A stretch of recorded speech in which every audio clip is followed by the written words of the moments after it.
Hi, everyone. Welcome to Habitat Now, Habitat's original video podcast series. My name is Dusty, and I am so very excited today to have in studio with us our very good friend and colleague, Mike Trailor. Mike, thanks for being here today. Thank you, Dusty. It's my pleasure. Let's get into it. So you have championed affordable housing for many, many years in the great state of Arizona.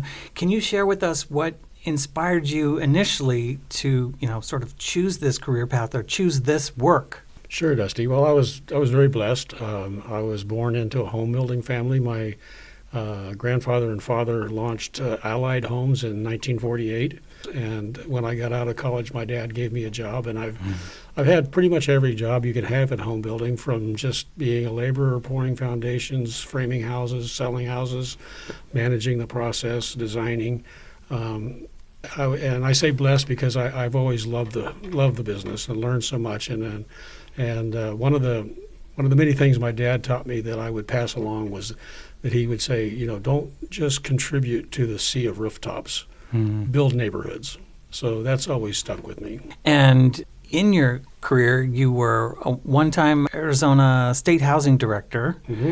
I mean, you had enormous impact on housing and housing policy. What are some of the key initiatives you've been most proud of during your tenure? I learned a lot about social determinants of health and how important housing is, and housing that's located near services and transportation and all the things that people need. This was 2009 when I became the director, so you remember that was the Great Recession. And one of the things I tried to teach the good people at the Department of Housing was you have to really utilize these economic cycles. So things that I was focusing on, like transportation, land along the light rail had decreased from $100 a square foot to $30 a square foot. Okay. So it was our time to develop affordable housing in these choice, transportation-rich environments. And through that initiative, we were able to fund and help develop over 2,000 affordable housing units that were within walking distance to the light rail in Phoenix, Tempe, and Mesa. Those are going to continue to serve people with lower incomes for decades to come. The other one I would say that was the most impactful was the expansion of permanent supportive housing for people who are experiencing chronic homelessness. And the obstacles were the obvious funding and political support. So we started working on that. And over time, we were able to develop over 1,000 permanent supportive housing units serving the chronic homeless. That's incredible. So, Mike, in your vast experience, what are some of the misconceptions about either homelessness or affordable housing, and how can we push back against some of those misconceptions? I think the biggest issue we continue to grapple with is I would call it discrimination against lower income people. Interesting, when I was in the home building business, and this was some time ago, so in those days, affordable homes were maybe 150,000. And I would go in for a zoning case for a community that had $150,000, $200,000 homes, and the neighborhood would be against me because they weren't expensive enough, because people want you to build more expensive homes because they perceive that the price of their home will go up instead of if you build affordable homes. That's probably the biggest barrier and continues to be the biggest barrier. I know we've done a lot of work at Home Matters to Arizona to try to help people understand that people that purchase affordable housing are no different than you and I. They just make less money. And since you brought up Home Matters, tell our viewers a little bit about that. Home Matters to Arizona really was birthed when I was at the Department of Housing. What I noticed was that we had funding from the state of Arizona for affordable housing, City of Phoenix, Valley of the Sun United Way, Maricopa County, but none of us were talking. So we formed a group, we called it the Funders Collaborative, and then that slowly grew, which eventually included healthcare. Joe Gaudio from United Healthcare joined our group, and we kept talking about how to better coordinate the investment of our funds to have better results. So long story short, Joe was able to put a project together with Chicanos por la Casa and was able to dedicate 100 permanent supportive housing units for his United Healthcare members that were experiencing homelessness. And I believe Joe told me that the Medicaid costs went down about 60% that first year just because people were housed.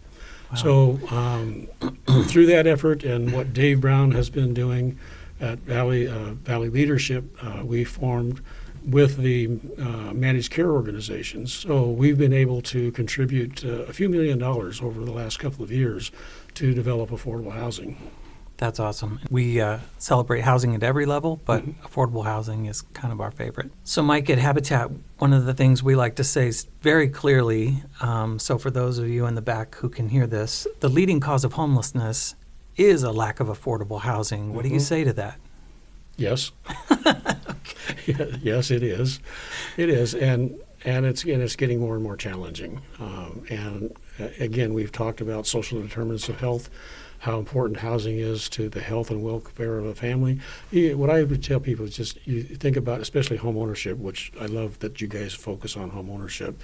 The difference in a family moving from a rental where they probably moved frequently, changed school districts, all of that, to a stable home ownership situation where the kids are going to the same school all the time and they know their family, they know their neighbors, just makes all the difference in the world. Yeah, and you said earlier that if you don't have that stability, and if the affordable housing supply is dwindling, do we become a nation of renters? What does that look like? It's unfortunately going in that direction. As we talked earlier, more and more people are going to be lifelong renters as opposed to homeowners, and that's something we need to continue to work on. So trying different things to see what in the heck we can do to bring the cost of housing down. It's clear that not just your breadth of knowledge from home building to policy to who the players are, that's like evident, but just that you're so passionate about housing also really shines through. So thank you. We just so appreciate, again, the partnership and how you speak so clearly about the benefits of affordable home ownership. We appreciate that. Thank you. It's a pleasure being here. That's it for today. We really appreciate you tuning in. If you would do us a favor, please subscribe, like, and share this podcast with your online peeps. It does us a world of good. Our marketing budget is teeny tiny, so when you share this out, it just goes a lot farther, and we appreciate all the support. Mike, thanks for being here, and we'll see you next time on Habitat Now.